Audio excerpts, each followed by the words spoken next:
गुरु परंपरा योग संस्थान में आपका स्वागत है।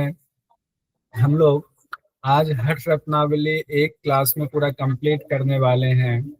हठ रत्नावली में कौन कौन सी इंपॉर्टेंट बातें कही गई हैं वो देखते हुए इत्मीनान से, कोई हड़बड़ी नहीं, उम्मीद है कि सब लोग पढ़कर आए होंगे तो बहुत आनंद आने वाला है, पूरा कंप्लीट हो जाएगा आपका। हठ रत्नावली का अर्थ ही है ऐसी हठयोग की ऐसी पुस्तक जो योग रूपी रत्नों की माला की तरह है। लेखक श्रीनिवास भट्ट जी हैं। श्रीनिवास भट्ट जी अपने बारे में बताते हुए कहते हैं कि मैं महान ज्योतिष सरवर है उनका पुत्र हूँ, और अपने बारे में पूरी व्याख्या बताई हुई, मैं कौन कौन से शास्त्रों का ज्ञाता हूँ, वो पूरी बात हम लोगों ने डिटेल वाली क्लास में देखा था। और अगर काल माना जाए हठ रत्नावली का क्या है, तो सही बताऊं कोई भी काल का अभी तक निरूपण सही से नहीं किया गया है। कुछ लोग कहते हैं 1625 से जो 1695, अब देखिए 70 साल का फर्क बता रहे हैं। तो कई लेखक इसको लेकर कहते हैं नहीं ऐसा नहीं हो सकता, तो अलग अलग मतभेद हैं, तो इसको रहने देते हैं हम लोग। हठ रत्नावली पुस्तक की संरचना पर आते हैं। 4 अध्याय है हठ रत्नावली पुस्तक में।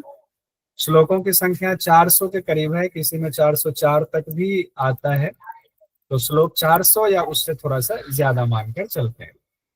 पहले हम लोग ये देख लेते हैं कि चारों उपदेश में क्या क्या कहा गया है। जैसे प्रथम उपदेश है, इसमें भी उपदेश ही कहा गया है अध्याय को। उपदेश, प्रथम उपदेश में जो इंपॉर्टेंट चीज है वो है महायोग की चर्चा। महायोग, मंत्र, लय, राज और हठ, यही सीक्वेंस बताया गया है। मंत्र योग, लय योग, राजयोग और हठ योग, ये 4 बताया गया महायोग। फिर अष्टकर्म की चर्चा जो बहुत इंपॉर्टेंट है, यहाँ से क्वेश्चन पूछा जाता है, अष्टकर्म की चर्चा कहाँ पर की गई, कौन से ग्रंथ में की गई है, या आपको और सूक्ष्मता से पूछने के लिए पूछा जा सकता है घट रत्नावली में अष्टकर्म किस उपदेश में है या किस अध्याय में है, ये भी पूछा जा सकता है। फिर प्रथम उपदेश में आपको अष्टकर्म के बाद स्थान की चर्चा, स्थान कैसा होना चाहिए, कुटिया कैसी होनी चाहिए, कुटिया की क्या विशेषता है, मिताहार की चर्चा है, निपथ्य अपथ्य के बारे में बताया गया। बाधक और साधक तत्व भी है, लेकिन यहाँ हठ रत्नावली में जो आपको 6 बाधक 6 साधक तत्व है उससे अलग और डिफरेंट यहाँ पर बताया गया है। द्वितीय उपदेश में 9 कुंभक 10 मुद्रा की चर्चा है। क्या है? 9 कुंभक 10 मुद्रा। और खेचरी के दौरान 8 प्रकार के नाद की ध्वनि सुनाई देती है, वो स्पष्ट इसमें लिखा हुआ है। दूसरे में ही कहा गया खेचरी मुद्रा के दौरान 8 प्रकार की नाद सुनाई देती है। और फिर नादानुसंधान में भी नाद की चर्चा है, ये ध्यान रखिएगा। नाद की चर्चा 2 जगह है, तो हो सकता है कंफ्यूज करने के लिए आपको एग्जामिनर दे दे 8 प्रकार के नाद की चर्चा कहाँ है, आप सोचोगे नादानुसंधान में, वहां लगा दिया तो वो गलत हो जाएगा। इरा पिंगला के कई नाम बताए गए हैं, नाम मतलब उनके पर्यायवाची, इरा पिंगला सुषुम्ना के पर्यायवाची बताए गए। तृतीय उपदेश में आते हैं। तृतीय उपदेश में एक शब्द आया हुआ है अष्टांग योग, लेकिन अष्टांग योग में कौन कौन से 8 अंग है उसका निरूपण सही से नहीं हुआ है, लेकिन अष्टांग योग वाला एक श्लोक है। और उसके ठीक बाद नियम बताया गया जिसमें मानसिक और कायिक नियम है। 15 मानसिक नियम तकरीबन है और 13 कायिक नियम के आसपास है, वो हम लोग अभी देख लेंगे। फिर तृतीय उपदेश में जो सबसे इंपॉर्टेंट है आसन का। आसन 84 आसन बताए गए, 84 आसन के नाम दिए गए। ढोल बजना शुरू हो गया, मतलब डीजे बजना शुरू हो गया। खैर, लेकिन आज रुकेंगे नहीं, पूरे प्रेम से आनंद के साथ पढ़ाएंगे। 84 आसन के नाम दिए गए हैं और एक एक आसन के इतने प्रकार बताए गए हैं कि आनंद आ जाएगा आपको। और हमने कहा था जो भी कहीं ऐसा आसन का नाम है किस ग्रंथ में है जो अटपटा हो, पहले कभी नहीं सुना हुआ है, वो हठ रत्नावली में है। सिद्धासन को सर्वश्रेष्ठ आसन बताया गया है। और फिर बताया गया प्राणायाम के गलत अभ्यास से क्या नुकसान वगैरह हो सकता है, इसकी भी चर्चा तृतीय उपदेश में की गई। एक तो आपको कुंभक की चर्चा द्वितीय उपदेश में है। तृतीय उपदेश में आपको प्राणायाम यानी कि यहाँ नाड़ी शोधन की चर्चा की गई, अभी आता हूँ पायल जी। फिर चतुर्थ उपदेश में समाधि के बारे में बताया गया, यानी नादानुसंधान की चर्चा है। आरंभा, घटा, परिचय और निष्पत्ति अवस्था है। फिर यहाँ पर कुछ खास बातें बताई गई, जैसे पिंड रूपी शरीर का माप कितना अंगुल है, शरीर में ब्रह्मांड का निरूपण किया गया है। और 14 प्रमुख नारी की चर्चा चतुर्थ उपदेश में। 5 महाभूत की उत्पत्ति का क्रम भी बताया गया। कुछ चीजें इसमें नहीं है, अगर इसमें आपके प्रीफेस में, तो वो आपको बाद में मिल जाएगा, नहीं अगर परिचय में नहीं है तो बाद में वो चीजें आ जाएंगी जो भी इम्पोर्टेंट है। हठ रत्नावली में कितनी शुद्धि क्रियाओं का जिक्र है, तो 8 शुद्धि क्रिया है।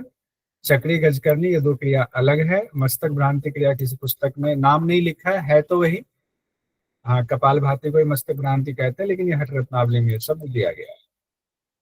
अब हम लोग बढ़ते हैं प्रथम अध्याय में। अब एक एक अध्याय को देख लेते हैं। शुरुआत हो रही है कि योग क्या है और इसका प्रतिपादन फिर किया गया। तो श्रीनिवास भट्ट जी कहते हैं, कुछ विद्वानों का मत है कि योग की परिभाषा देखिए क्या है। योग विद्या अपान और प्राण, जीवात्मा और परमात्मा का संयोग है। यानी दो बातें कही गई, अपान प्राण का संयोग, जीवात्मा परमात्मा का संयोग, ये योग है।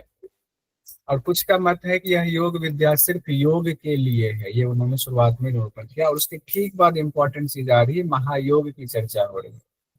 महायोग में उन्होंने कहा, चित्त वृत्ति निरोध वस्तु महायोग प्रकृतितः है, योगश चतुर्विध प्रोक्तो योगज्ञ सर्व सिद्धिदः।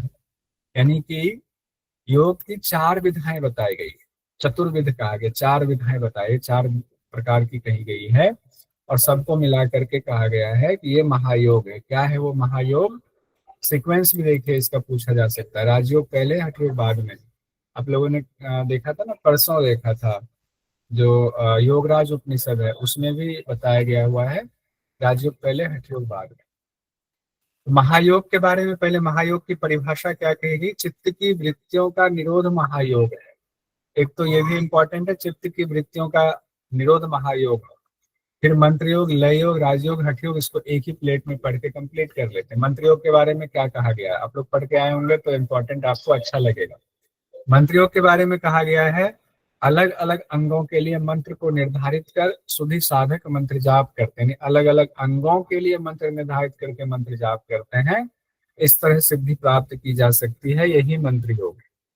और इसके दूसरी भी परिभाषा दी गई है मतांतर के मुताबिक। दूसरे मत के मुताबिक मकार मन को और त्रकार प्राण को कहा गया है। मन और प्राण का मिलन ही मंत्र योग है। मन और प्राण दोनों का मिलन, दोनों को मिलाना ही मतांतर में कहा गया है कि मंत्र योग है। तो दो परिभाषा मंत्र योग का हो गया। लय योग में कहा गया, जब चित्त पूरी तरह से एकाग्र हो जाता है और लीन हो जाता है एकाग्र होकर के, तब लय की प्राप्ति होती है। और लय में 1.5 करोड़ प्रकार बताया गया। यहाँ 1.5 करोड़ प्रकार हैं, हठ प्रदीपिका में 1.25 करोड़ प्रकार बताया गया है। संकेत विधि, लय योग के दौरान ही एक इंपॉर्टेंट चीज आया हुआ है, संकेत विधि, जिसमें कंफ्यूजन होती है कि इसमें सिर के पीछे ध्यान रखने की बात है या सिर को पीछे करने की बात है। तो कई व्याख्याकार लिखते हैं कि सिर के पीछे ध्यान रखेंगे, कई व्याख्याकार लिखते हैं अपने सिर को पीछे की ओर ले जाएंगे, दृष्टि भूमध्य पर ले जाएंगे, मृत्युंजय पर ध्यान लगाएंगे, इससे ही संकेत विधि कहते हैं। अगर ये पूरा आपको पढ़ा हुआ रहेगा तो जो थोड़ा बहुत अंतर भी है उसको लेकर ज्यादा दिक्कत नहीं होगी, दोनों चीजें पता है तो हो जाएगा। वंदना जी पायल जी का हैंड रेज है, इसको कंप्लीट कर लेते हैं, महायोग को फिर पूछते हैं। अब राजयोग की बात आई हुई है।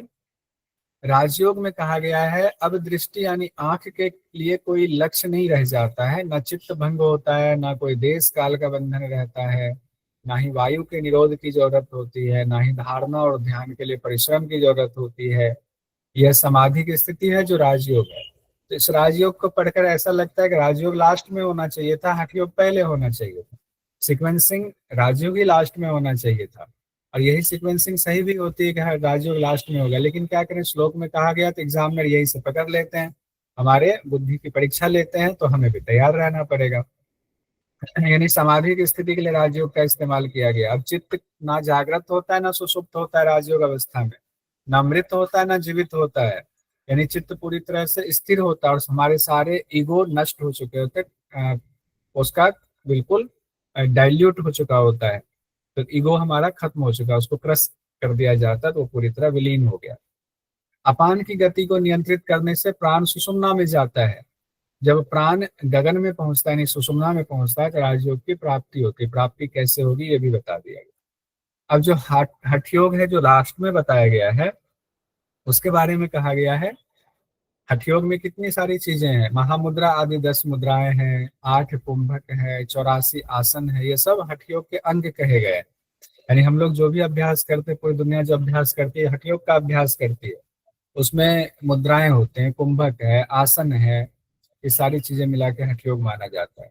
और हठ योग की बड़ी सुंदर परिभाषा दी गई है। हठ योग शब्द की परिभाषा क्या है? ठकार सूर्य को, ठकार चंद्र को कहते हैं, और सूर्य और चंद्र के मिलन से जो संतुलन से जो हठ योग की प्राप्ति होती है, जो स्थिति प्राप्त होती है, उसको हठ योग कहते हैं। यानी सूर्य और चंद्र के मिलन से जो स्थिति प्राप्त होती है उसको हठ योग कहते हैं। उसके लिए देखिए, हकारेण उच्यते सूर्य ठकारः चंद्र संज्ञकः, चंद्र सूर्य समीभूते हठश्च परमार्थदः। यानी दोनों के मिलन से जो स्थिति उत्पन्न होती है, यानी ह और ठ की यहाँ चर्चा की गई है। हकार कहा गया है राइट नोस्टल, हकार कहा गया लेफ्ट नोस्टल को। दोनों को बैलेंस करना, दोनों का योग कराना है, फिर जो स्थिति उत्पन्न होगी सुषुम्ना में प्राण प्रवाहित होगी, वही हठ योग है। अब महायोग का फल बताया गया। हम लोग अभी महायोग पढ़ रहे थे, 4 चीजें पढ़ रहे थे, मंत्र योग, लय योग, राजयोग और हठ योग। उसके फल भी बताए गए। क्या फल में क्या कहा गया है देखते हैं। युवा भवति वृद्धो वा व्याधितो दुर्बलो अपि वा अभ्यासात सिद्धिम आपनोति सर्व योग वेस्ट इंद्रितः। कोई भी कर सकते हैं इस अभ्यास को, उनको सफलता जरूर मिलेगी, चाहे वो युवा हो, चाहे वृद्ध हो, चाहे कोई रोग बीमारी वाले हो, चाहे दुर्बल व्यक्ति हो, कमजोर से हो। अगर वो भी अभ्यास करेंगे तो उनको भी सिद्धि मिलेगी, सिद्धिम आपनोति, उनको भी सिद्धि जरूर मिलेगी अगर योग का सही से अभ्यास करे तो। लय के प्रकार को एक बार देख लेते हैं। पहले हम लोगों ने देखा हुआ था, हठ प्रदीपिका में कहा गया है 1.25 करोड़ लय की विधि। सपाद कोटि लय कहा गया है। हठ रत्नावली में सार्ध कोटि रुधिरिता कहा गया है, यानी लय के 1.5 करोड़ भी बताई गई है। अब इसको पहले पढ़ चुके, इसको छोड़ देते हैं। 2 चीजें महत्वपूर्ण हो गया, चारों योगों का सीक्वेंस एग्जाम की दृष्टि से, और महायोग की परिभाषा। महायोग की परिभाषा में क्या कहा गया था वो आपको ध्यान रखना है। महायोग जब हम लोगों ने देखा तो पहले हमने उसके प्लेट में आपको परिभाषा दिया था, चित्तों का निरोध महायोग है। और योग दर्शन में कहा गया चित्त की वृत्तियों का निरोध ही योग है। ये योग दर्शन में समाधिपाद का दूसरा सूत्र है। अब और इम्पोर्टेंट चीजें आ गई आपके सामने। पहले इम्पोर्टेंट चीज कंप्लीट कर लिया, अब अष्टकर्म की चर्चा आ रही है। हठ रत्नावली में प्रथम उपदेश में ही अष्टकर्म बताया गया, यानी षटकर्म बाकी ग्रंथ में है, यहाँ अष्टकर्म है। 8 कर्म, 2 कर्म यहाँ ज्यादा है, एक चक्री और एक गजकर्मी। पहले नंबर पे चक्री, छठे नंबर पे गजकर्मी। तो सीक्वेंस देखिए, चक्री, नौली, धोती, नेति, बस्ती, गजकर्णी, त्राटक और मस्तक भ्रांति। क्या है? चक्री, नौली, धोती, नेति, बस्ती, गजकर्णी, त्राटक और मस्तक भ्रांति। ये 8 क्रिया बताई गई है, शोधन की क्रिया। ये शोधन क्रिया है, शुद्धि क्रिया है, इनको कुलीन स्त्री की तरह गुप्त रखना चाहिए। और हठ प्रदीपिका में 6 क्रिया है। हालांकि हठ प्रदीपिका में हम लोगों ने पढ़ा हुआ है गजकर्णी भी है, लेकिन उसको 6 के बाहर माना गया, उसको संख्या के तौर पर नहीं गिना गया। ऐसे तो गजकर्णी को भी मानेंगे तो वहाँ 7 है, लेकिन गिना नहीं गया है, लेकिन ध्यान में रखेंगे। और घेरण संहिता में 6 शोधन क्रिया बताई गई है। इसमें पायल जी ने बताया था ना, एक चने धोने बीजे तुम मुझे मत बताओ। अष्टकर्म की विधि देख लेते, फिर इसका फल देख लेंगे। चक्री में कहा गया है, बस ये रिवीजन के लिए थोड़ा सा फास्ट जा रहा हूँ, नहीं तो 1 घंटे में कंप्लीट नहीं हो पाएगा, प्रथम उपदेश में ही। आधी उंगली मलद्वार के अंदर डाल करके सभी दिशाओं में घुमाएंगे, तब तक घुमाएंगे जब तक मलद्वार की मांसपेशियां शिथिल ना हो जाए, ये चक्री कर्म है। नौली में कहा गया है 2 नौली, बाह्य और अंतरा नौली। कंधे को आगे झुकाएंगे, पेट की पेशियों को बाएं से दाएं तेजी से घुमाएंगे। उच्च श्रेणी का अभ्यास नौली है। बाह्य और अंतरा में कोई फर्क नजर नहीं आ रहा है, जो बताया हुआ है। व्याख्याकार भी कह रहे हैं कोई अंतर उन्होंने खास बताया नहीं है। तीसरा है धोती। धोती में जो बात है वो 4 अंगुल चौड़ा, 20 हाथ लंबा, लंबाई धोती की 20 हाथ बताई गई है। और उसको गीले वस्त्र को निगलेंगे, फिर उसको बाहर निकाल देंगे, यही धोती कहा गया। नेति में कहा गया 6 बितस्ती लंबा। अब यहाँ नेति की लंबाई बहुत ज्यादा बताई गई है, 6 बितस्ती। 1 बितस्ती 9 इंच का, तो 6 54 इंच का बताया गया है। कोमल सूती धागा जो चूहे की पूंछ के समान होता है, एक नाक में डालेंगे, मुंह से निकालेंगे, और फिर देखिए विशेष बात, दोनों छोर को धागे के अंत भाग को पकड़ेंगे और दूसरे से जोड़ देंगे, फिर नासिका के छिद्र में मंथन करेंगे। तो नेति में थोड़ा अलग बताया गया, विधि वही है, थोड़ा सा कह सकते हैं एडवांस आसन होता है, एडवांस नेति का अभ्यास हो गया। बस्ती में कहा गया है जल बस्ती वायु बस्ती। शुरुआत में जल बस्ती वायु बस्ती शब्द है, लेकिन जब व्याख्या में आ रहे हैं तो पहले वायु बस्ती बताया गया, फिर जल बस्ती बताया गया। ऐसे कई जगहों पर आपको सीक्वेंस मिलेगा जहां श्लोक में सीक्वेंस शुरुआत में जो बताया जा रहा है, और जब उसकी व्याख्या की जा रही है तो सीक्वेंस अलग हो जा रहा है, तो परेशान नहीं होंगे। अब यहाँ वायु बस्ती में कहा गया पेट में वायु को भरेंगे, कुछ देर तक रखेंगे, फिर गुदाद्वार से बाहर निकाल देंगे। वायु बस्ती है, यानी वायु भरना है पेट में, होल्ड करना है, गुदाद्वार से निकाल देना। नाभि तक जल में जाना है, जल बस्ती में, और उसमें चक्रीकर्म भी करना है। चक्रीकर्म करने के बाद पानी को गुदाद्वार से खींचेंगे, भरेंगे, फिर विचित्र करनी करके पानी को बाहर निकाल देंगे। विचित्र करनी करके पानी को बाहर निकालने की बात भी कही गई है बस्ती में, जल बस्ती। तो जल बस्ती बहुत इंपॉर्टेंट हो जाता है, उसके बारे में और इंपॉर्टेंट चीजें पहले हम लोगों ने पढ़ी हुई थी। गजकरनी छठे नंबर पे है। गजकरनी यहाँ बिल्कुल अलग तरीके से है। इसमें गजकरनी में दो चीजें बताई गई, गजकरनी और गुरु गजकरनी। यहाँ क्वेश्चन पूछा जाता है, एग्जाम के लिए बहुत महत्वपूर्ण हो जाता है। एक तो गजकरनी में कहा गया अपान वायु को ऊपर उठाएंगे, पेट के पदार्थों को वमन करके बाहर निकाल देंगे। लगातार अभ्यास से कंठनाल से पेट के पदार्थ का बाहर निकलना आसान हो जाता है। फिर गुरु गजकरनी में जो बात कही गई, गुरु गजकरनी से क्वेश्चन इंपॉर्टेंट हो जाता है। इसमें जो चीजें बताई गई हैं वो बाकी जगहों पर नहीं मिलती है। जैसे तिल युक्त पानी का इस्तेमाल करेंगे, गुड़ वाला पानी का इस्तेमाल करेंगे, या नारियल पानी का इस्तेमाल करेंगे, और गले तक पानी को पीना है। ये कहा गया गले तक पानी पी करके शुद्धि क्रिया करनी है, यानी वायु नियंत्रित करते हुए फिर पीछे के मार्ग से, यानी बस्ती मार्ग से बाहर निकाल देना है। अब इसमें ये नहीं कहा गया कि तीनों पानी एक साथ पीना है या सिर्फ किसी एक पानी का इस्तेमाल किया गया है, लेकिन तीनों का नाम लिया गया, तिल युक्त पानी, गुड़ युक्त पानी, नारियल पानी।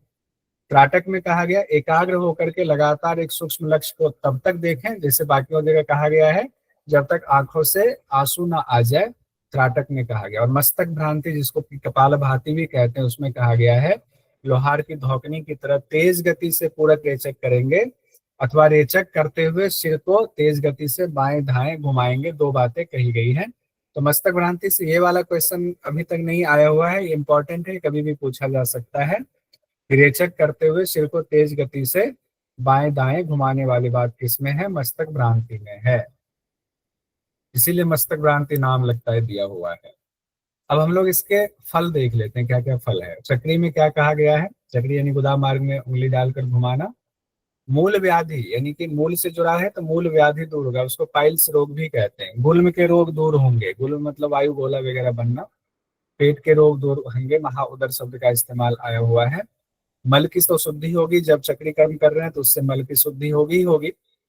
जठराग्नि आपका प्रदीप्त होता है, जब मल की शुद्धि होगी, पूरा जो है मल शरीर से बाहर निकलेगा तो जठराग्नि प्रदीप्त होती है। चक्री में हो गया। नौली में कहा गया है पेट से जुड़ा हुआ, पेट की अग्नि को बढ़ाता है, पाचन को ठीक करता है, आनंद की प्राप्ति होती है। नौली से पेट से जुड़ा हुआ है। और फिर कहा गया अशेष दोषम या शोषणी, अशेष दोष का कहा जाता है उसका शोषण होता है, यानी वो खत्म होता है अशेष दोष। और धौती क्रिया में आते हैं, तीसरे का लाभ क्या कहा गया? धौती में जठराग्नि प्रदीप्त होती, इसमें भी कहा गया है काश, श्वास, प्लीहा, कुष्ठ, 20 प्रकार के कफ रोग दूर होते हैं धौती में। कल हम लोग पढ़ रहे थे, कहाँ पे इसी से मिलता जुलता अभ्यास था, जो नेहा जी ने कहा था कि धौती में इसी तरह से मिलता जुलता अभ्यास बताया हुआ है। सर घेरन संहिता में पढ़ रहे थे हम मुद्रा बंद की। घेरन संहिता में मुद्रा बंद जब कंप्लीट हो जाता है ना, जब उपसंहार किया जाता है मुद्रा बंद का, समराइज किया जाता है, तो समरी के दौरान ये बात कही गई है। और उसको बिल्कुल ऐसा लगता है जैसे धौती के 20 प्रकार के कफ रोग वगैरह, ये सब काश, श्वास, प्लीहा, तो इसको कल हम लोगों ने पढ़ा हुआ था, एक बार उसको रिवीजन करना। मैं नोट्स नहीं भेज पाया हूँ अभी तक, पूरी लाइन वही उठा के रख दी थी सर, काश, श्वास, प्लीहा, कुष्ठ, कफ, विंशति। धौती वाला बढ़िया। अब नेति में देखिए, नेति में 3 चीजें कही गई हैं। कपाल शोधन होता है, दिव्य दृष्टि प्रदायिनी, जत्रु ऊर्ध्व रोग दूर होता है, कंधे से ऊपर के रोग दूर होते हैं, ये नेति में कहा गया है। बस्ती में कहा गया है बस्ती क्रिया, जल बस्ती, वायु बस्ती वाला देखिए, उसमें क्या कहा गया है? गुल्म, प्लीहा और पेट के रोग दूर होते हैं। गुल्म रोग, प्लीहा मतलब स्प्लीन में सूजन आ जाना। वात, पित्त, कफ रोगों में लाभ होता है। धातु, इंद्रिय, अंतःकरण शुद्ध होता है। शरीर में कांति आती है, पाचन शक्ति बढ़ाता है, अशेष दोष दूर करता है। अशेष दोष नौली में भी है, अशेष दोष की बात बस्ती में भी आई हुई है। गजकर्णी में, चूंकि नाम ही गजकर्णी, तो हाथी से जोड़ा गया। जिस प्रकार हाथियों के झुंड में उसका मुखिया चमकता है, उसी प्रकार गजकर्णी करने वाला भी अपने हठ अभ्यास करने वाले लोगों में चमकता है, प्रमुख कहा गया है। त्राटक के बारे में कहा गया नेत्र रोगों को, त्राटक आंख से किया जाता है। नेत्र रोग को दूर करता है, तंद्रा को दूर करता है, पलकों की मंदता को दूर करता है, और रत्न की पिटारी की तरह इसको गुप्त रखने के लिए निर्देश दिया गया है, विशेषता इसमें कही गई है। मस्तक भ्रांति, अंतिम वाला जो हम लोगों ने पढ़ा था कपालभाति का, उसमें कफ और पित्त, वात की चर्चा नहीं आई। कफ पित्त जन्य रोग दूर होते हैं, जल से होने वाले भी रोग कहा गया दूर होते हैं। मस्तक भ्रांति में बात अलग है, जल से होने वाले रोग दूर होते हैं। तो ये क्वेश्चन इंपॉर्टेंट हो जाता है, पूछा जा सकता है। कपाल शोधन होता है, इसमें भी कपाल शोधन होता है, और नेति में भी कपाल शोधन की बात आई है, ध्यान रखें। ब्रह्मचक्र की शुद्धि होती है मस्तक भ्रांति से, ये भी इंपॉर्टेंट है, ब्रह्मचक्र की शुद्धि होती है। और दो महत्वपूर्ण बातें और देख लेते हैं। हठ रत्नावली में कहा गया चक्री कर्म के बाद बस्ती का अभ्यास करना करेंगे, पहले चक्री कर्म फिर बस्ती कर्म का अभ्यास। साथ ही ये भी कहा गया पहले वायु बस्ती करें फिर जल बस्ती का अभ्यास करेंगे।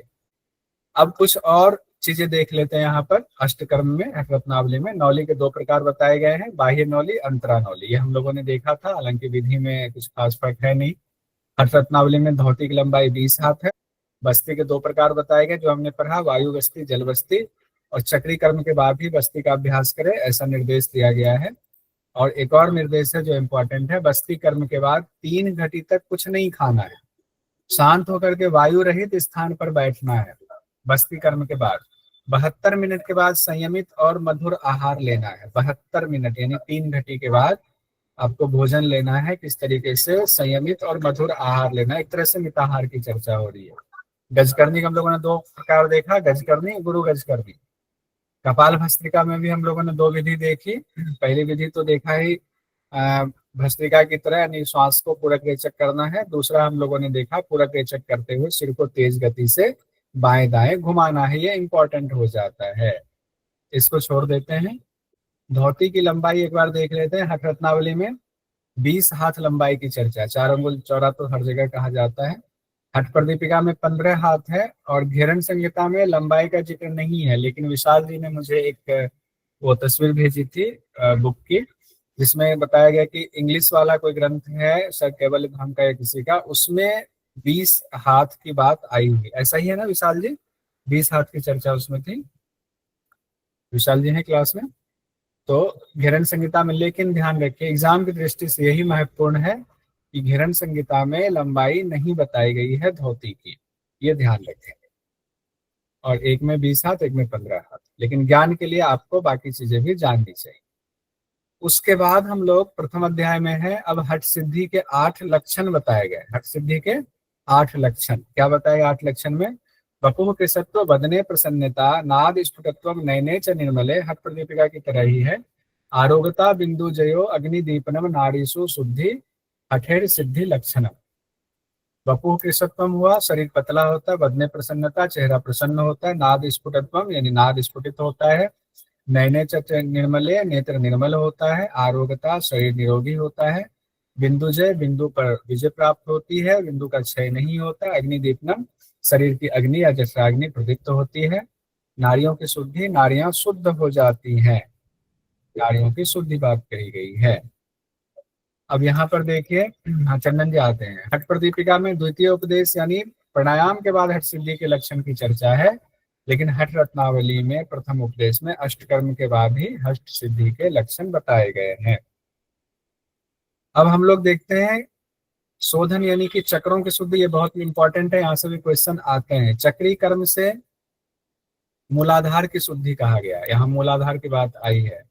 और यहाँ पर ब्रह्म चक्र की भी बात आई है। कपाल भस्त्रिका हम लोगों ने देखा, कपाल भस्त्रिका में लिखा था कपाल शोधन अंचापि च अपि ब्रह्म चक्रम विशोध्यति, यानी कि कपाल शोधन से ब्रह्म चक्र की शुद्धि होती, ऊपर लिखा हुआ। और यहाँ कहा गया चक्री कर्म से मूलाधार की शुद्धि होती, चक्री मूलाधार के पास करते हैं उससे शुद्धि हो गई। वज्रोली क्रिया से स्वादिष्ठान की शुद्धि होगी। वज्रोली क्रिया लिंग से जुड़ा है, लिंग के पास स्वादिष्ठान चक्र होता है, इसलिए कहा गया है। नौली क्रिया पेट से करते हैं तो मणिपुर चक्र की शुद्धि होगी नौली से। धौती से कहा गया, देखिए हृदय और विशुद्धि यानी दोनों की शुद्धि होती है कंठ चक्र की। धौती से क्या कहा गया है? धौती निकलते हैं तो गले के पास से आते हुए नीचे तक आता है, हृदय प्रदेश तक आता है। तो धौती से हृदय चक्र और विशुद्धि चक्र दोनों की शुद्धि होती है। नेति और त्राटक से, नेति और त्राटक दोनों से आज्ञा चक्र की शुद्धि होती है।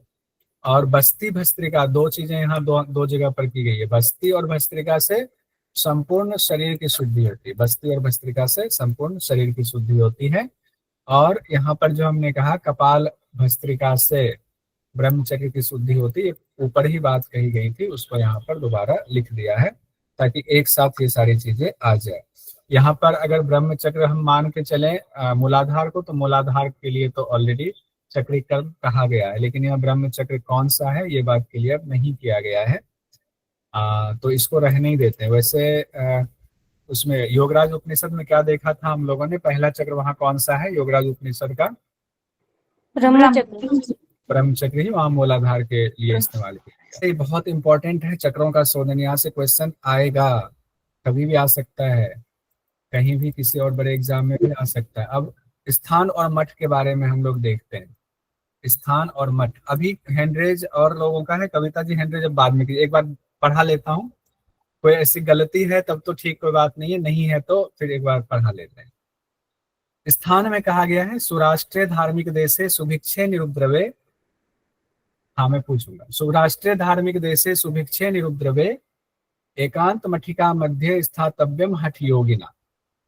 सुराष्ट्र धार्मिक देश, सुभिक्षे निरुद्रवे, ये क्या हुआ, देश की विशेषता हो गई। और कुटिया की क्या विशेषता बताई गई है?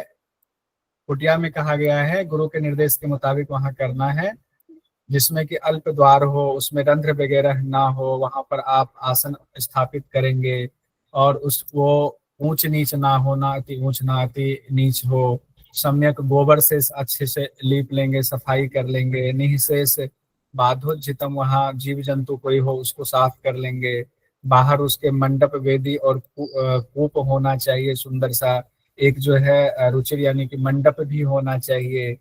प्रोक्तम योग मठस्य लक्षणम कहा गया है, और फिर वहां पर हठ योग की सिद्धि गुरु के निर्देश के मुताबिक करेंगे। अब योग की विशेषता बताई जा रही है। निद्रा पर विजय प्राप्त कर ली हो, मिताहार का पालन करता हो, श्वास को कंट्रोल में कर लिया हो, इंद्रियों पर नियंत्रण कर लिया हो, ऐसे योगी को ब्रह्म की प्राप्ति होती है। यानी एलिजिबिलिटी यहाँ दो बार बताई गई है, एक बार यहाँ भी एलिजिबिलिटी बताई गई है, एक बार फिर बाद में भी बताई गई। तो हठ योग का अभ्यास उनको जल्दी फायदेमंद होगा जिन्होंने निद्रा पर विजय प्राप्त कर ली, मिताहार का जो पालन करते हैं, श्वास पर जिन्होंने कंट्रोल कर लिया है, इंद्रियों पर जिन्होंने कंट्रोल कर लिया है, ऐसे योगी को ब्रह्म की प्राप्ति होती है। स्लीप, फूड, ब्रीथ और सेंस की बात आई हुई, इंपॉर्टेंट है ये चीज। जो योगी और योग शास्त्र की निंदा करता है राक्षस ही है मनुष्य रूप में। पथ्य अपथ्य की चर्चा की गई है, उसको हम देखेंगे नहीं। पथ्य अपथ्य जनरली मिलता जुलता ही है, कुछ चीजों को छोड़ दे तो उसको हम छोड़ते हैं। अब यहाँ श्रीनिवास भट्ट जी गोरक्षनाथ जी के मुताबिक कहते हैं, इसको बस एक बार नजर मार लेते हैं, बाकी तो आप लोग जानते हैं। दुर्जनों का संग, अग्नि सेवन, स्त्री संग, लंबी यात्रा, प्रातः स्नान और उपवास, ये जो शरीर को कष्ट देने वाले उपाय हैं, इसका कहा गया है कि इसको वर्जित कीजिए, इस पर ज्यादा ध्यान मत दीजिए, इसके चक्रव्यूह में मत फंसिए, इसको भी रहने देते हैं। मिताहार में वही चतुर्थांश की बात की गई है, बाकी हठ प्रदीपिका की तरह ही कहा गया है। बाधक तत्व साधक तत्व में आते हैं। बाधक तत्व यहाँ पर 6 बताए गए हैं, अत्याहार, प्रयास, प्रजल्प, नियम, आग्रह, जनसंग, लौल्यम, और साधक तत्व 12 बताए गए हैं। तो एग्जाम में बस आप देख लीजिए ऐसे ही मोटा मोटा कि हाँ ये साधक तत्व है, ये बाधक तत्व है, वैसे ज्यादा परेशान होने की जरूरत नहीं है। अत्याहार, प्रयास, प्रजल्प, नियम, आग्रह, जनसंग, लौल्यम तो बाधक तत्व है। साधक तत्व उत्साह, निश्चय, धैर्य, तत्व ज्ञान, बिंदु स्थिरता भी एक्स्ट्रा दिया हुआ, मिताहार, जनसंग का त्याग, निद्रा त्याग, श्वास नियंत्रण, आसन स्थिरता, आलस्य त्याग, गुरु एवं आचार्य की कृपा, ये सारी चीजें आपको पढ़ के लगेगा कि नहीं ये तो बिल्कुल सटीक कहा गया है। अब योग में सफलता कैसे मिले, तो वेद से, आचार्य से, योग अभ्यास से, ईश्वर अनुग्रह से, इन 4 चीजों से बताया गया है योग में सफलता मिलती है। कैसे? वेद से, आचार्य यानी गुरु कृपा से, योग के अभ्यास से, और ईश्वर का अनुग्रह हो तभी मिलेगा। आगे ब्रह्मांड में विचरण करने वाले योगियों के नाम बताए गए हैं, तकरीबन 30 योगियों के नाम, कहीं 1-2 ऊपर नीचे होता है, कहीं 31 कहीं 30 कहा गया, 30 योगी के नाम बताए गए हैं। अब द्वितीय उपदेश में हम लोग आते हैं। द्वितीय उपदेश में कहा गया है हठ रत्नावली में 9 कुंभक, 10 मुद्रा, संकेत, श्रृंखला और 3 नारी के नाम बताए गए हैं। नौ कुंभक ये बहुत इंपॉर्टेंट है। नौवां कुंभक भुजंगीकरण कुंभक बहुत इंपॉर्टेंट है। भस्त्रिका, भ्रामरी, सूर्यभेदी, उज्जयी, शीतली, मूर्छा, शीतकारी, केवली और भस्त्रिका। अब कंपैरिजन आप लोगों ने बहुत किया हुआ था इसका कि कुंभक का, तो इसमें सबसे इंपॉर्टेंट है वो भुजंगीकरण का है। ये इससे क्वेश्चन पूछा जाता है, लेकिन ये भी आता है कि नौ कुंभक की चर्चा कौन से ग्रंथ में है, तो भी ध्यान रखेंगे। 10 मुद्रा की चर्चा है। 10 मुद्रा में सीक्वेंस थोड़ा अलग है, बाकी मुद्रा वही है प्रदीपिका वाला। इसमें महामुद्रा, महाबंध, खेचरी को लास्ट में दिया गया है, बाकी जगह पर खेचरी को थोड़ा पहले दिया गया है।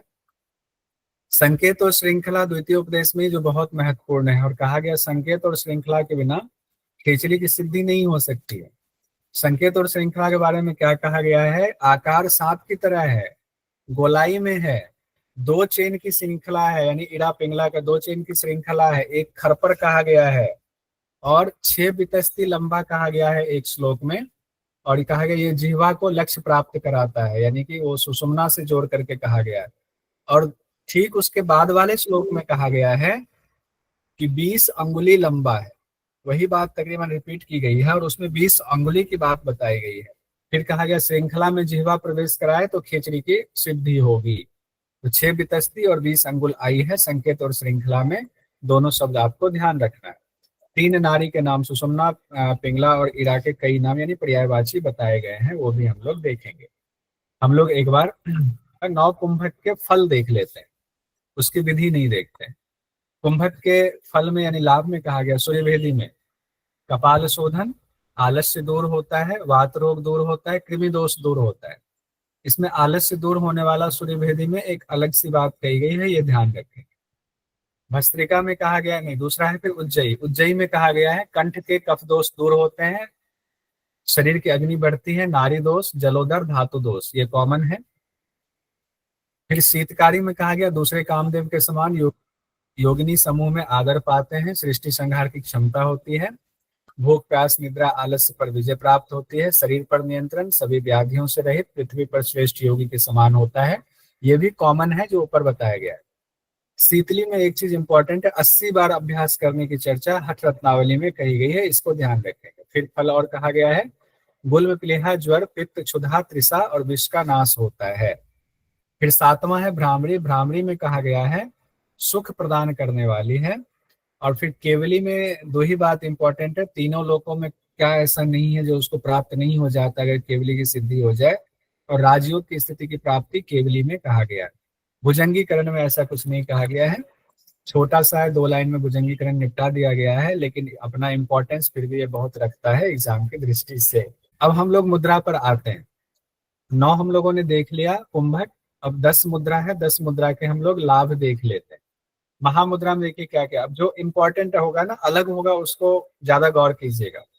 महामुद्रा में वही पथ्य अपथ्य जैसा कुछ नहीं रहता, निरस भी रसयुक्त हो जाता है, घातक विष भी पच जाता है, क्षय रोग, कुष्ठ रोग, गुदावर्त, गुल्म, अजीर्ण रोग नष्ट होता है, आने वाले रोग भी कहा गया दूर होता है, जरा मृत्यु का नाश होता है। इसमें भी इरा पिंगला मरणावस्था जायते शब्द आया हुआ है, इरा पिंगला निष्क्रिय हो जाता है, वो बात कही गई। महाबंध में कहा गया सभी सिद्धियों को देने वाला है, नारियों में प्राण ऊर्ध्वगामी, यहाँ भी कहा गया नारियों में प्राण ऊर्ध्वगामी होता है। त्रिवेणी का संगम मन केदार स्थान को प्राप्त होता है, ये बातें भी और जगहों पर आती है देखने में, तो महाबंध से ये चीजें जोड़ दें। तीसरा महावेद में कहा गया पाप नष्ट होते हैं, पुण्य का संचय होता है। महावेद कीजिए, पाप नष्ट होंगे, पुण्य का संचय होगा। उद्यान बंद में कहा गया है मृत्यु मातंग केसरी शब्द इस्तेमाल किया गया है, वृद्ध भी तरुण होते हैं। एक तो मृत्यु मातंग केसरी का पूरा टेबल अलग से बना लीजिएगा, कहाँ कहाँ किसके लिए इस्तेमाल किया गया, ज्यादातर जगहों पर उद्यान के लिए। वृद्ध भी तरुण हो जाते हैं उद्यान के अभ्यास से। इसमें जो एक बात कही जो बाकी ग्रंथ में आपको नहीं मिलेगा, बाह्य उद्यान बंद जो बाहरी सुंदरता को बढ़ाता है, ये आपको सिर्फ हठ रत्नावली में मिलेगा। बाह्य उद्यान बंद सब 6 महीने में मृत्यु पर विजय प्राप्त कर लेता है। 5वां है मूलबंद, यहाँ उद्यान मूल और जालंधर को यहाँ समेट लिया है। मूलबंद में प्राणापान की एकता, नाद बिंदु की एकता, मलमूत्र की कमी होती है, बुजुर्ग भी जवान हो जाते हैं जब मूलबंद की सिद्धि होती है। और जालंधर बंद में भी वही बात कही गई, सिराजाल का बंधन होता है, जरा मृत्यु का नाश होता है, कंठ संबंधी जो भी रोग हैं वो दूर होगा, और सोमरस का बहाव भी रुक जाता है। आगे कहा गया है 7वां है विपरीत करी, यानी विपरीत करनी मुद्रा। जठराग्नि प्रदीप्त होती है, कुछ ज्यादा ही प्रदीप्त हो जाती है, सभी रोग नष्ट होते हैं। इतनी ज्यादा प्रदीप्त हो जाती है कि कम भोजन करना भी नुकसानदेह होगा, तो ज्यादा भोजन करना है। 6 महीने में वलित पलित, यानी कि चेहरे की झुर्रियां दूर हो जाएंगी, बाल सफेद होना दूर हो जाएगा। रोग रोज अगर एक याम अभ्यास करते हैं 3 घंटे तक, तो कालजित कहा गया, काल को भी जीत लेता है, विपरीत करने की बात हो रही। वज्रोली में कहा गया बिंदु जय होता है तो मृत्यु पर विजय प्राप्त होता है। वज्रोली के 2 भेद है, अमरोली और सहजोली, इतना ही इसको लिया हुआ है। शक्ति चालन मुद्रा में यहाँ पर बिल्कुल डिफरेंट बात बताई गई है, जो आपको याद रखना ही चाहिए। शक्ति चालन में कहा गया 12 अंगुल लंबा, 6 अंगुल चौड़ा कपड़ा जिह्वा पर लपेट करके फिर पकड़ के उसको बाएं दाएं खींचने की बात शक्ति चालन में अद्भुत कहा गया है। रत्नावली परीक्षा की दृष्टि से महत्वपूर्ण हो जाता है। 2 मुहूर्त अभ्यास से कुंडलिनी सुषुम्ना में चली जाती है और 6 महीने अभ्यास से कुंडलिनी ऊपर उठने लगती है। ऐसा नहीं कुंडलिनी सुषुम्ना में गई तो डायरेक्ट ऊपर उठ के आपके शिव से संगम हो जाएगा, ऐसा नहीं है। अभी तो ऊपर उठ रही है, फिर धीरे धीरे अभ्यास करेंगे 6 महीने तक तो और फिर ऊपर उठने लगती है। सिद्धि प्राप्ति के योग्य हो जाता है वो साधक और मृत्यु को जीत लेता है। अब खेचरी में आते हैं, बहुत सारी बातें कही गई खेचरी में। प्राण ब्रह्मरंध्र में पहुंचता है, रोगों से मृत्यु नहीं होती खेचरी सिद्धि करने वालों की। निद्रा भूख प्यास भी नहीं सताती है, मूर्छा नहीं आती है, रोग नहीं होता है उसको। कर्म में आसक्ति वाली बात कही गई, कर्म में आसक्ति नहीं होती है, काल के बंधन से भी मुक्त हो जाता है। बासुकी नाग हो या तक्षत नाग हो काट ले तो भी उसका असर नहीं होता, लंबी उम्र मिलती है और शरीर कोमल तंतु के समान, कमल तंतु के समान हो जाता है। अब यहीं पर फिर आपको कुंडलिनी के कई नाम बताए गए, कुंडलिनी के पर्यायवाची नाम यहाँ पर बताया गया हठ रत्नावली में, जो बहुत ही इंपॉर्टेंट है। एक बार पढ़ देता हूँ, सुन लीजिए, आंख बंद करके सुन लीजिए पर्यायवाची वाला, आंख बंद करके सुनेंगे ज्यादा अच्छा होगा। कि पर्यायवाची ने कुंडलिनी जिसको कि कुटिला वगैरह कहा जाता है, उनके क्या क्या नाम हठ रत्नावली में बताए गए। फनी, कुंडलिनी, नागी, चक्री, वक्री, सरस्वती, ललना, रसना, क्षत्री, ललाटी, शक्ति, शंखनी, रज्वी, भुजंगी, शेषा, कुंडली, सर्पिणी, मणि, आधार शक्ति, कुटिला, कराली, प्राणवाहिनी, अष्टवक्रा, सदाधारा, व्यापिनी, कलनाधारा, पुरी। ये बिल्कुल डिफरेंट नाम बताए गए हैं कुंडलिनी के हठ रत्नावली में। अब आंखें खोल लीजिए। और ठीक इसके बाद संकेत और श्रृंखला की चर्चा है, जो हमने ऊपर पढ़ लिया हुआ है, तो उसको अब द्वितीय उपदेश में था, कंप्लीट कर लिया। अब हम तीसरे उपदेश में आ गए, तृतीय उपदेश में। तृतीय उपदेश में हम लोग पहुंच गए। तृतीय उपदेश के जो मुख्य विषय हैं उसको फिर से देखते हैं। एक तो अष्टांग योग शब्द का इस्तेमाल किया गया, लेकिन अष्टांग योग का पूरा उतना विस्तार से नहीं बताया गया है। फिर मानसिक नियम, कायिक नियम बताया गया है। फिर आसन के 3 फल बताए गए हैं कि रोग दूर होता है, स्थिरता आती है, शरीर में हल्कापन होता है। आसन 84 लाख योनियों को मानते हुए हर 1 लाख योनि पर एक आसन का निरूपण किया गया है। उस तरह से 84 आसन बताए गए हैं। ऐसे ऐसे आसन है जो बाकी ग्रंथों में वर्णित नहीं होंगे। प्राणायाम यानी नाड़ी शोधन, देखिए प्राणायाम हम लोगों ने ऊपर द्वितीय उपदेश में पढ़ा हुआ है, लेकिन यहाँ प्राणायाम यानी नाड़ी शोधन की चर्चा यहाँ बाद में आई है, तृतीय उपदेश में आई हुई है। कि विधि और फल की चर्चा पूरे नाड़ी शोधन की है, फिर नाड़ी शुद्धि के बाह्य लक्षण बताए गए हैं, तो ये ध्यान में बिठाना पड़ेगा। गलती ये होती है, हम ये सोचते हैं कि जहाँ कुंभक आया है उससे ठीक पहले नाड़ी शोधन की चर्चा आई होगी। हठ रत्नावली में ऐसा नहीं है। हठ रत्नावली में द्वितीय उपदेश में कुंभक है, तृतीय उपदेश में नाड़ी शोधन की बात बताई गई। अब हम लोग पहले नियम का देख लेते हैं। तृतीय उपदेश में मानसिक नियम, कायिक नियम। मानसिक नियम में कहा गया है मन प्रसाद यानी मन में प्रसन्नता, संतोष, मौन, इंद्रिय निग्रह, दया, विनम्रता, ईश्वर पर विश्वास होना चाहिए, आर्जव मतलब सरलता होना चाहिए, भद्रता, एकदम भद्र पुरुष होते हैं ना, क्षमा का भाव, भाव शुद्धि, अहिंसा, ब्रह्मचर्य, स्मृति, धृति आदि 15 गुण बताए गए हैं मानसिक नियम के। इसका पालन करना इस नियम का। कायिक नियम में कहा गया स्नान, शौच, रितम में कहा गया, रितम मतलब संकल्प, सत्य, जप, होम, तर्पण, तप, तितिक्षा, श्रद्धा पूर्वक नमस्कार, प्रदक्षिणा करना, व्रत और उपवास, ये सब क्या है, ये सब कायिक नियम में बताया गया। हालांकि इसमें कायिक नियम में भी 1-2 चीजें ऐसा है जो आपको लगेगा कि मानसिक नियम से होना चाहिए, लेकिन क्योंकि सत्य है, बोलने की बात की गई है, इसीलिए यहाँ पर वो सारी चीजें आई हुई है, जप वगैरह। तृतीय उपदेश में ही हम लोग हैं। 84 आसन का नाम तो पूरा नहीं लेंगे हम लोग, हमने ये कह दिया हुआ था जो ऐसा आसन आए जो आपने पहले कभी नाम नहीं सुने हैं वो हठ रत्नावली के उसमें टिक कर दीजिएगा। लेकिन ये हमें लगा इंपॉर्टेंट है, इसको दे देते। ऐसे 4 प्रकार के पद्मासन बताए गए, बंद पद्मासन, कर पद्मासन, संपुटित पद्मासन, सुप्त पद्मासन। और अष्टांग विन्यास में तो एक हाथ वाला भी बद्ध पद्मासन होता है, एक हाथ बद्ध पश्चिमोत्तान पद्मासन होता है, ऐसा भी होता है अष्टांग विन्यास में। उसमें भी बहुत सारे आसन आते हैं जो इसमें से मिलता जुलता होता है। लेकिन यहाँ देखिए 6 प्रकार के मयूरासन बताए गए हैं, दंड, पार्श्व, सहज, बंद, पिंड और एक पाद। अष्टांग विन्यास में आपको पिंड मयूरासन की जगह वहां पिंच मयूरासन कहते हैं, कई जगह पिंड मयूरासन भी कह देते हैं। तो इसमें होता है क्या, दोनों हाथ लगा करके पांव ऊपर उठाने को कहा जाता है अष्टांग विन्यास में। तो 6 प्रकार के मयूरासन कहाँ है, हठ रत्नावली में। 3 प्रकार के बताए गए मत्स्येंद्र नाथ जी के नाम से जुड़ा हुआ, मत्स्येंद्र आसन, पार्श्व मत्स्येंद्र आसन और बंध मत्स्येंद्र आसन कहा गया है। फिर है 2 प्रकार का पश्चिमोत्तान आसन, पश्चिमोत्तान और शयित पश्चिमोत्तान, सो करके पश्चिमोत्तान आसन कहा गया है। ये भी अष्टांग विन्यास में किया जाता है।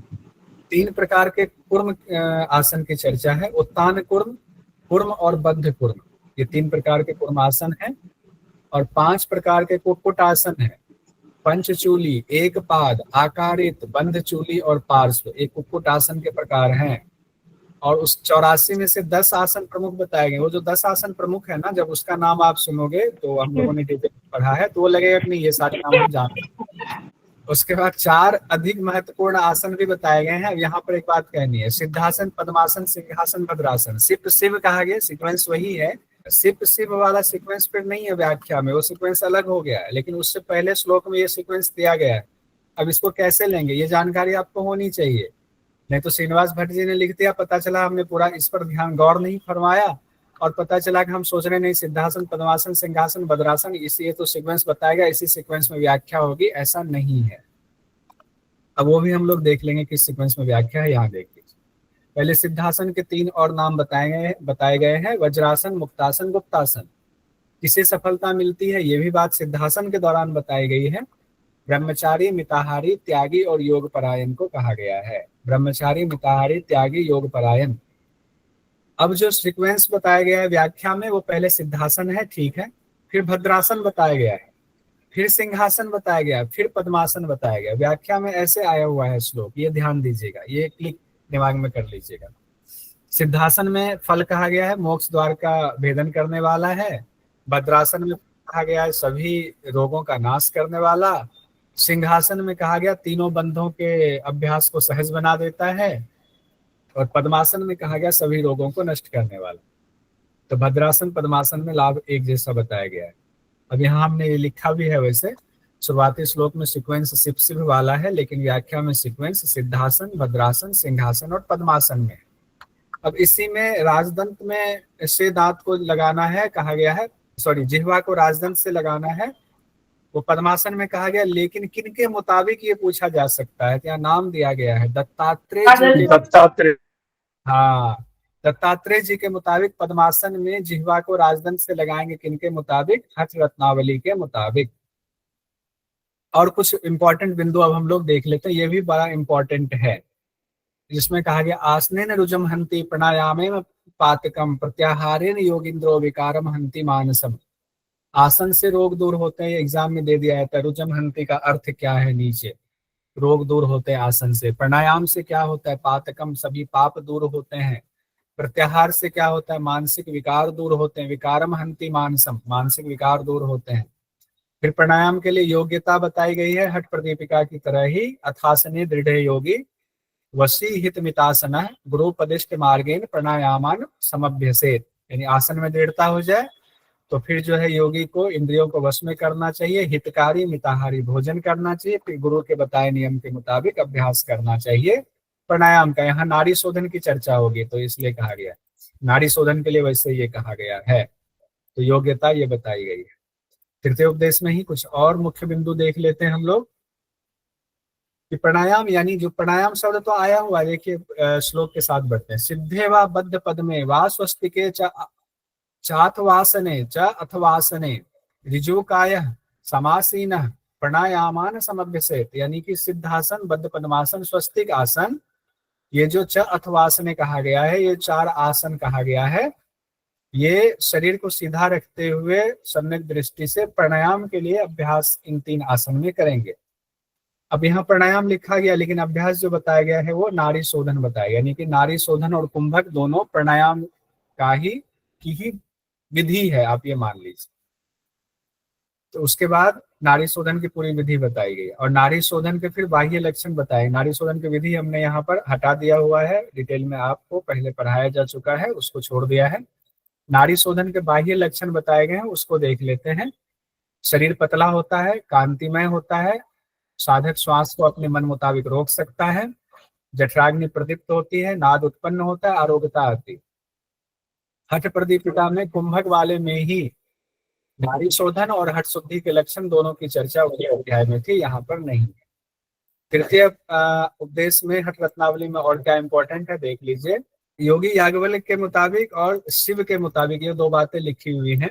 योगी याज्ञवल्क्य के मुताबिक क्या कहा गया, चूंकि ये अलग सी बात कही गई है इसीलिए इसको बताना जरूरी है कि प्राणायाम की क्रिया के दौरान व्याह्यति, यानी कि लोक को वैसे व्याह्यति कहा जाता है, व्याह्यति प्रणव और शिरस के साथ 3 बार गायत्री का जाप करेंगे। और फिर आगे कहा गया, इसी व्याख्या में कहा गया है कि जब व्याहृति और प्रणव के साथ में 3 बार गायत्री का जाप किया जाता है तो प्राण लंबा होता है, दीर्घ होता है, यही प्राणायाम है। पहले इस पर बात हो चुकी है। उसके बाद शिव भगवान के बारे में कहते हैं, वो कहते हैं कि जो प्राणायाम का साधक है विष्णु और महेश्वर के समान उनको इज्जत देनी चाहिए, वैसा ही भाव उनके प्रति रखना चाहिए। और अगर आप ऐसा भाव नहीं देते हैं तो ये गलत है। कहा गया ऐसे योगी की कभी किसी को भी अवज्ञा नहीं करनी चाहिए। क्यों? क्योंकि ऐसा योगी सभी देवताओं का प्रतिनिधित्व करता है। चतुर्थ उपदेश में हठ रत्नावली में मुख्य विषय क्या क्या है पहले उसको देख लेते हैं, फिर इंपॉर्टेंट देख लेंगे। समाधि की परिभाषा बताई गई है, आत्मा मन एक रूप हो जाता है, जीवात्मा परमात्मा एक रूप हो जाता है। फिर नाद के अभ्यास की तैयारी बहुत इंपॉर्टेंट है, ये वाली नाद के अभ्यास की तैयारी और कहीं नहीं मिलता है रत्नावली के अलावे, इसको ध्यान में रखें। नादानुसंधान की 4 अवस्था बताई गई है। पिंड रूपी शरीर का जो निरूपण किया गया उसमें क्या क्या चीजें बताई गई हैं। 96 अंगुल माप है, मेरुदंड के दोनों और 32 हड्डियां होती है, यहाँ से क्वेश्चन पूछा जाता है, ये सब देख लेंगे। 14 प्रमुख नाड़ियों की चर्चा भी आपको चतुर्थ उपदेश में बताया गया, पहले नहीं बताया गया था। फिर कैवल्य पद की चर्चा की गई है, पंच महाभूत की उत्पत्ति का क्रम तो है ही, और आत्मा की व्याख्या सूत संहिता, विष्णु पुराण और भगवद गीता के मुताबिक क्या कहा गया वो श्रीनिवास भट्ट जी यहाँ पर बता रहे हैं। अब देखिए आगे एक एक करके डिटेल देखते हो। नाद की महत्ता का वर्णन किया गया है, हठ प्रदीपिका में भी था।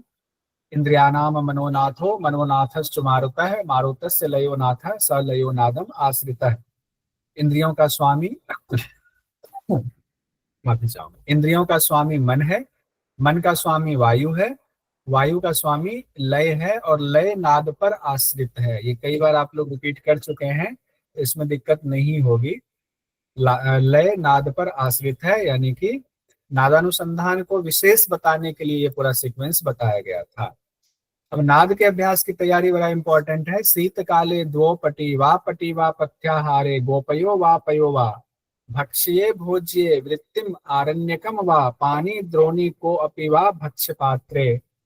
यानी शीत ऋतु में साधक को 1 या 2 वस्त्र पहन करके ही रहना है, पथ्य आहार लेना है, या कहा गया गो पयो वा पयो, या तो गाय के दूध का या पानी का इस्तेमाल करना है, बस पथ्य आहार लें या पानी या गाय के दूध का इस्तेमाल करें।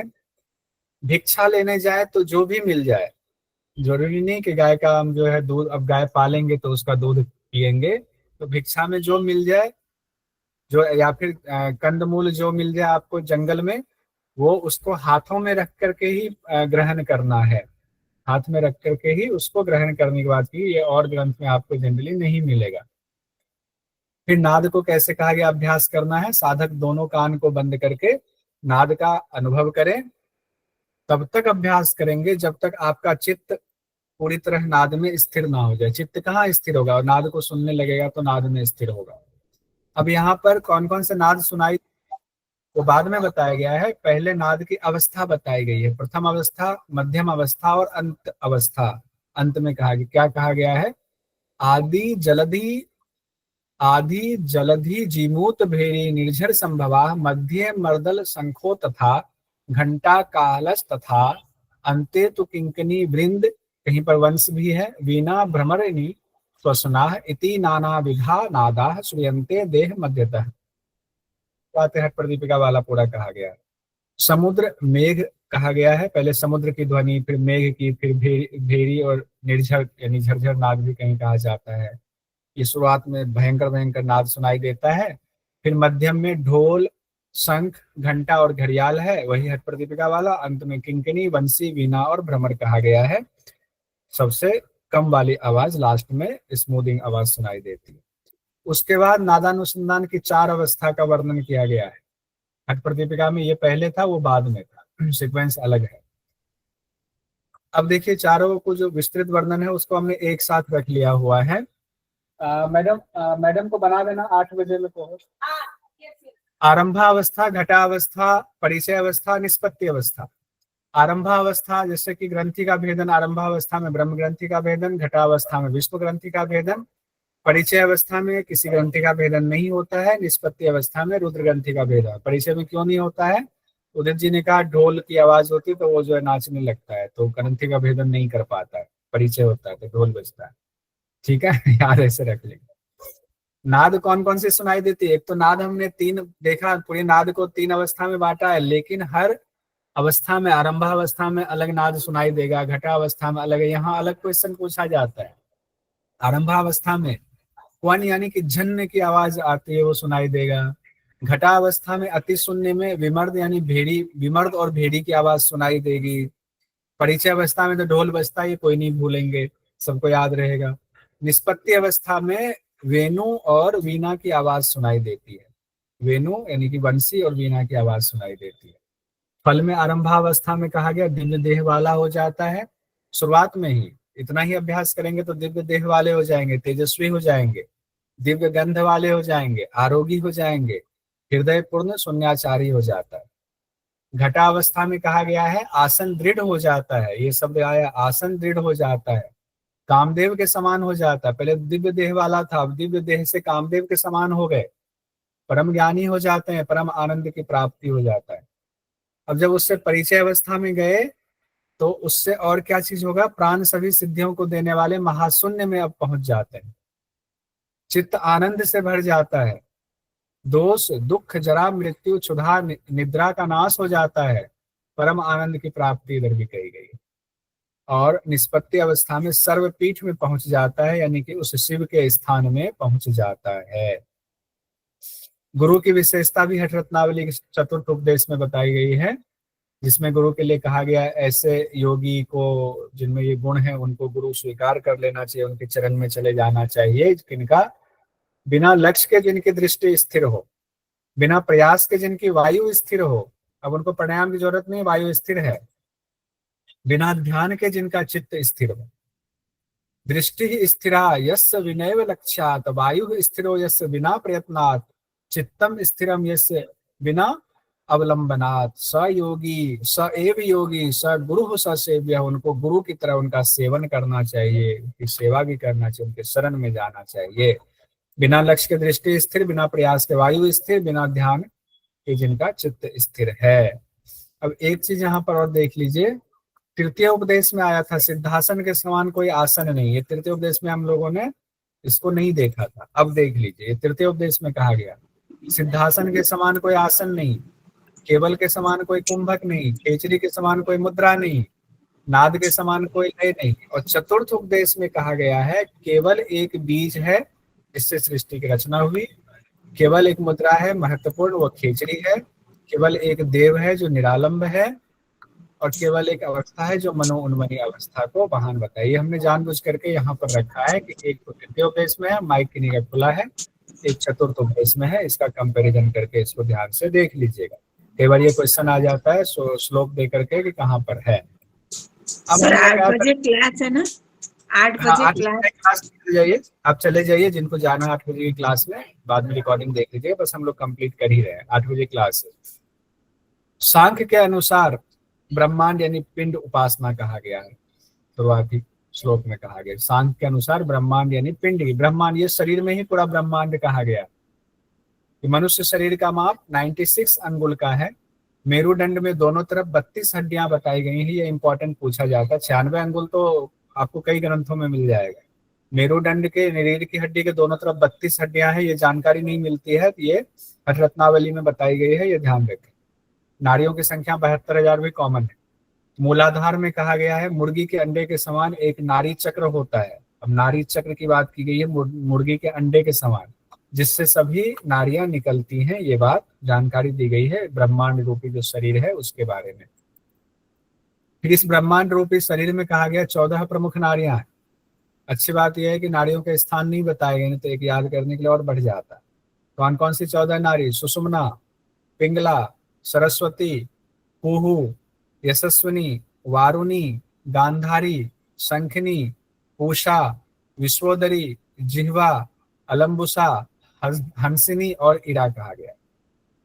अब इसमें जो अलग अलग नाम है वो पूछा जा सकता है, जैसे कि यशस्विनी, वारुणी एक अलग सा नाम लग रहा है, विश्वोदरी हंसिनी लग रहा है, हंसिनी भी अलग नाम लग रहा है। तो वारुणी, विश्वोदरी, हंसिनी नाम जो है ये अलग सा है, तो ये आपको पूछा जा सकता है कहाँ पर चर्चा है। कहाँ है सर ये हंसिनी? हंसिनी नाड़ी कहाँ पे है? साधना कीजिए, पता चलेगा। हठ रत्नावली चतुर्दश में ही हम लोग हैं। 14 में से जो 3 प्रमुख नाड़ी हैं उनमें से भी 3 में भी एक उत्तम कहा गया है, सुषुम्ना को। इरा, पिंगला और सुषुम्ना की तुलना नदियों से की गई। इरा को गंगा नदी कहा गया है, तस्वीर बनी हुई है। पिंगला को यमुना नदी कहा गया, सुषुम्ना को सरस्वती नदी कहा गया। लुप्त है, इसलिए सुषुम्ना लुप्त रहता है, जनरली हम देख नहीं पाते। अब ये इंपॉर्टेंट है इरा और पिंगला को लेकर के। इरा को सोम कहा गया, पिंगला को सूर्य कहा गया, ये तो याद रहेगा। सोम मतलब होता है चंद्रमा, सूर्य मतलब होता है सूर्य गर्म हुआ, तो इरा पिंगला याद रहेगा। लेकिन कौन तमस है कौन रजस है ये ध्यान रखिए, हम लोगों ने निमोनिक बिठाया था। सूर्य में गर्मी होती है तो हलचल पैदा होती है, तो उसको रजस कहा गया, यानी कि वो हलचल पैदा करने वाला रजस हो गया, यानी पिंगला नारी रजस है।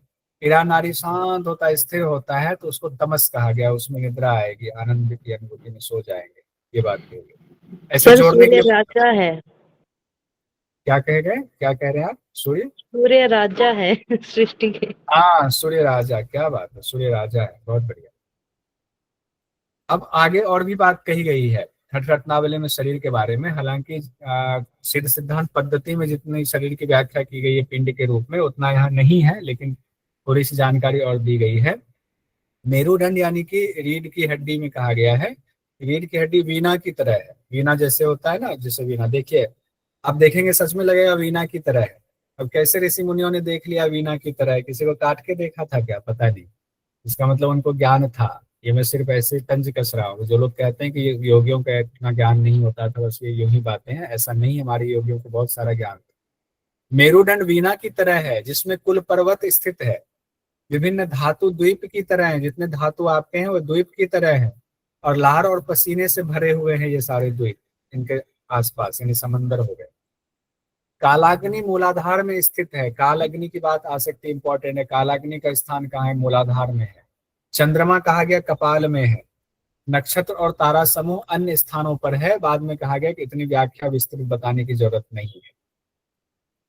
अब अंत में कहा गया आत्मा की व्याख्या में सूत संहिता, विष्णु पुराण और गीता की, इसमें आत्मा के बारे में क्या कहा गया वो सुनो।